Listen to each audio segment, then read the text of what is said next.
You're tuning into the Fearless Fridays with Maryann podcast. As a best-selling author, certified life coach, and speaker, I created this podcast to inspire, empower, and transform you from the inside out. From time to time, you may hear a solo episode, but for the most part, we will be joined by real-life guests who have overcome adversity.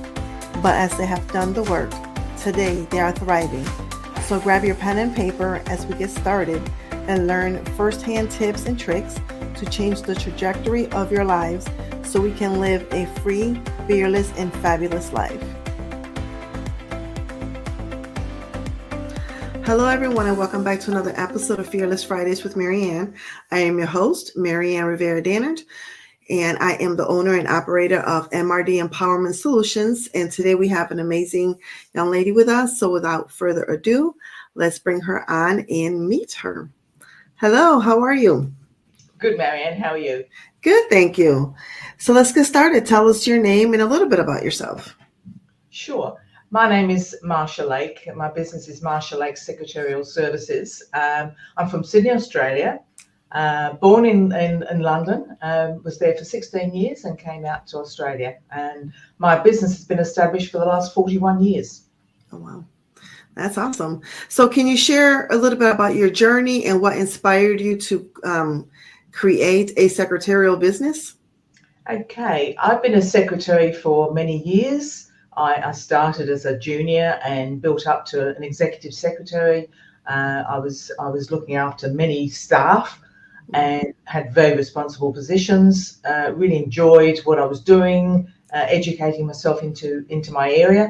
And the last job I had, I was a secretary to a national company in charge of many people, sales force, etc.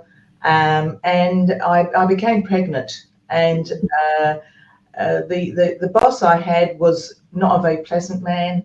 He made fun of me being pregnant, and I thought to myself, maybe I can actually not work for anyone anymore, and I can work for myself and be my own boss. So that's my story. I had my son, and a year after my son, I walked the streets and somehow got my first job, and here we are, 41 years later, still here. That's amazing. And it's horrible that you were treated that way, but at the same time, it's very inspiring that you were able to take that situation and turn it into something positive. Absolutely. Yeah. Can you share some of the services that your business offers and who do you cater to? Okay, I cater to small business, and I call myself a virtual presentation and transcription expert. So that is my thing. We do everything administration. We do everything from typing a letter to a report, a PowerPoint presentation. And what we do is we make pages shine. So that's what we're about. We make our client look good because they might give us a presentation they've done, and it needs what I call the Marsha touch, and that's what I do. I love that. And that leads to my next question. So how has, with this digital age, how has technology influenced the services that you offer? Wow. Well, when I first started, I started on a typewriter. Oh, wow. So it was one thing at a time. So I typed the same 10 letters to 10 different people. And then, of course, I developed as the technology developed. And I went from a daisy wheel printer. I went in the olden days, the daisy wheel printer, the first computer after about 3 or 4 years of working. And as the technology has evolved, so have I. I just keep up with the technology, and people expect it of me because They know that I have an excellent service, which I will try very hard to keep up with every part of technology for them. I love that. So what are some challenges that you have faced in establishing and growing your business, and how have you overcome some of those challenges? I think that the main challenge is when I first started, I had what they call, the imposter syndrome. I wasn't sure whether I could actually do it. How could I do it? That first day, I, as I said, walked the streets, went into a real estate agent's office, seeing the typewriter cover was on, and thought, well, okay, maybe I could get some work out of this. Had no idea what I was going to say. It was like scary, very scary stuff. And walked in there. 15 minutes later, I came out with a pile of work in my hand. The guy didn't know me, but he knew that he needed my services.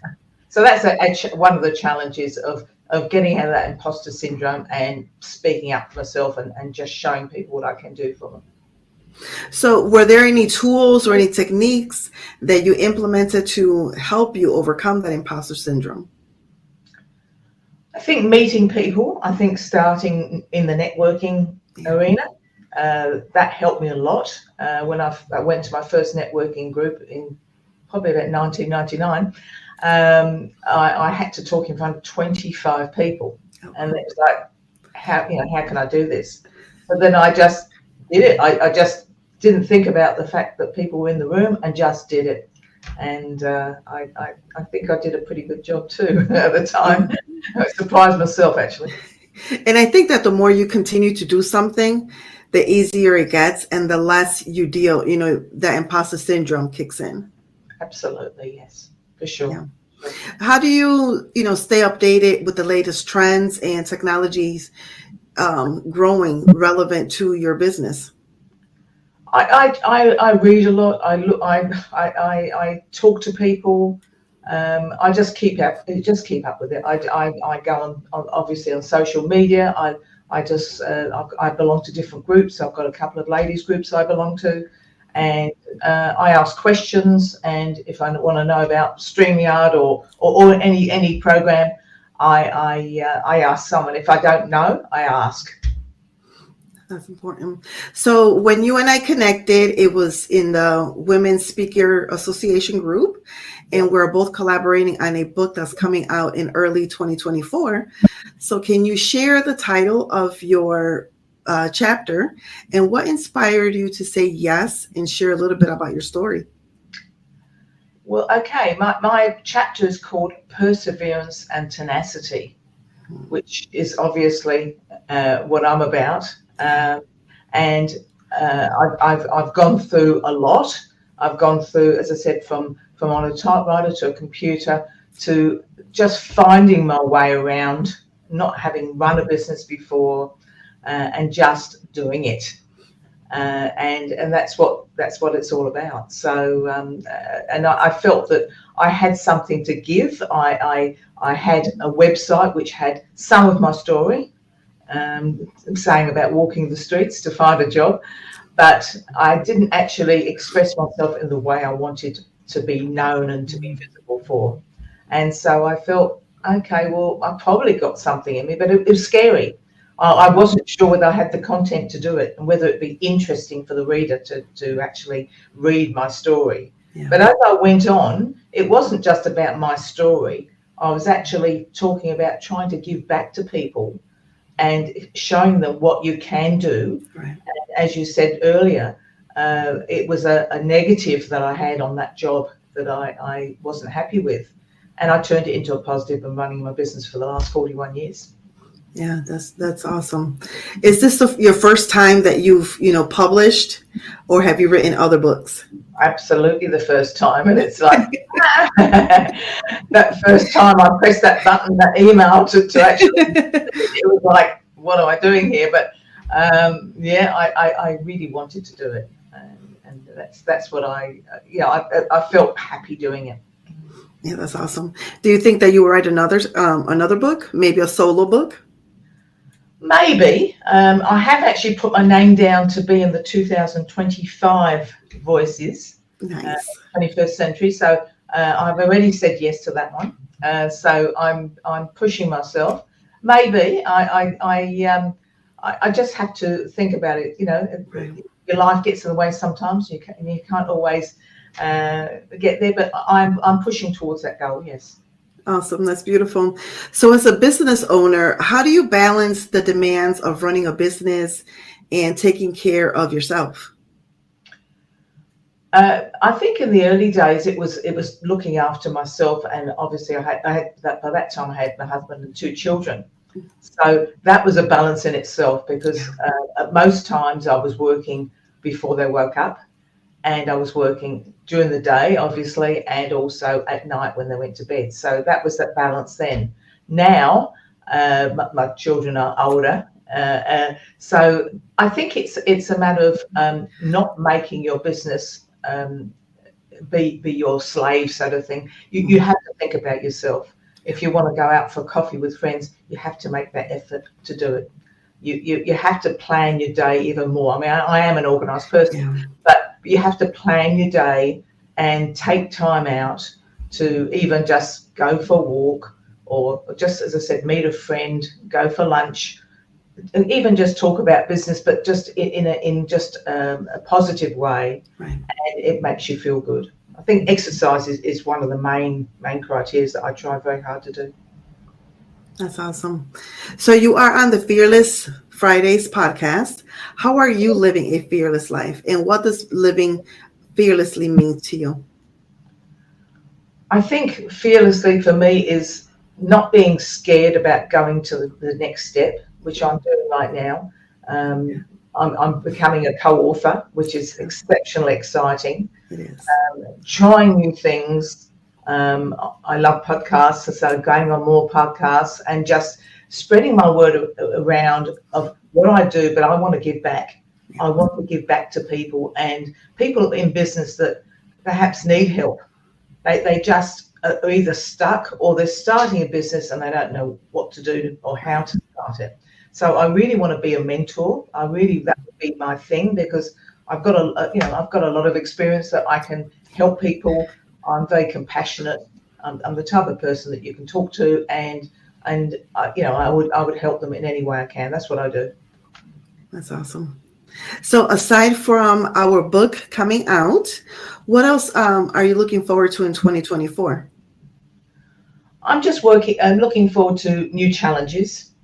I'm looking forward to working with clients that I really want to work with. Mm-hmm. I've worked with many clients of different genres, and I just want to work with the type of industries that make me feel happy to work with, the type of people, the clients that I want to work with. Been in business for 41 years, you feel, you just know the type of people you want to work with, and that makes you feel happy. And also meeting people from all over the world like yourself, and just getting to know people on a personal level as well. Awesome. That's beautiful. So where can our listeners and our audience connect with you, learn more about you, possibly hire you for your services, and also get a copy of the book? Sure. Well, my website is mlss.com.au. So that's the name of my business, Marsha Lake Secretarial Services, mlss.com.au. I'm in the process of just getting that website ready for the book coming out. So I will be having a landing page for it. You will be able to buy my book on through that website by January. And of course, the book's not coming out till February. So you can find me there. I'm on LinkedIn under Marsha Lake, and also Marsha Lake Secretarial Services. I try very hard to do social media as much as I can, but that's another goal between 2024 is to do more, and just finding time to, as I said, give back. That's beautiful. So as we get ready to wrap up, is there anything else that you would like to, talk about, mention that I haven't asked you about? I think it's just a lot of people who don't know much about virtual assistants. There's all that in the early days, virtual assistants were just secretaries who just type letters and reports and things like that. These days, there's other areas where virtual assistants can help you with your social media, doing your websites, etc. I collaborate a lot with people. So I collaborate with people who are either accountants, and they could be bookkeepers, there could be web designers. I've got an area that I've started over the last about 15 months or so called Secretarial Services. So I actually have someone who does that under my umbrella, and we work together with that.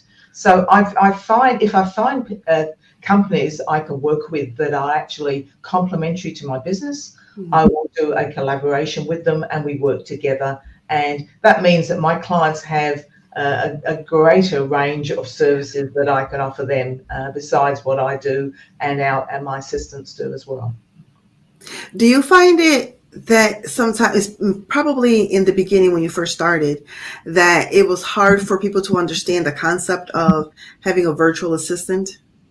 I think it is, because I think everyone wants to do it themselves. They think they can do it themselves, but then they sort of think, oh, and they're not getting over the line with a new client or a new prospective client, and they suddenly think, well, perhaps I should, I mean, years ago it was sort of I was doing a lot of thesis and assignments for university students and things like that.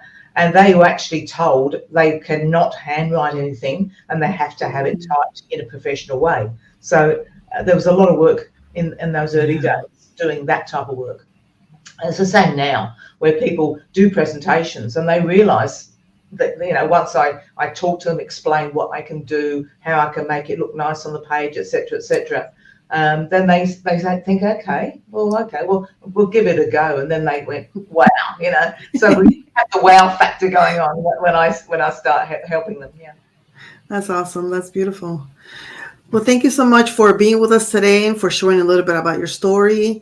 And congratulations on the book that's coming out. You too, Maryann. Thank you. Fantastic. That's fantastic. Thank you very much for having me. You're welcome. Okay.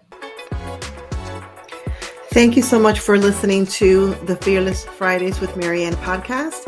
Make sure to stay connected with us, and you can find us on Facebook at MRD Empowerment Solutions or on Instagram as Maryann Rivera Dannert. You can also visit our website at maryannriveradannert.com. As always, you are fearless, you are fabulous, you are a priority, and you matter.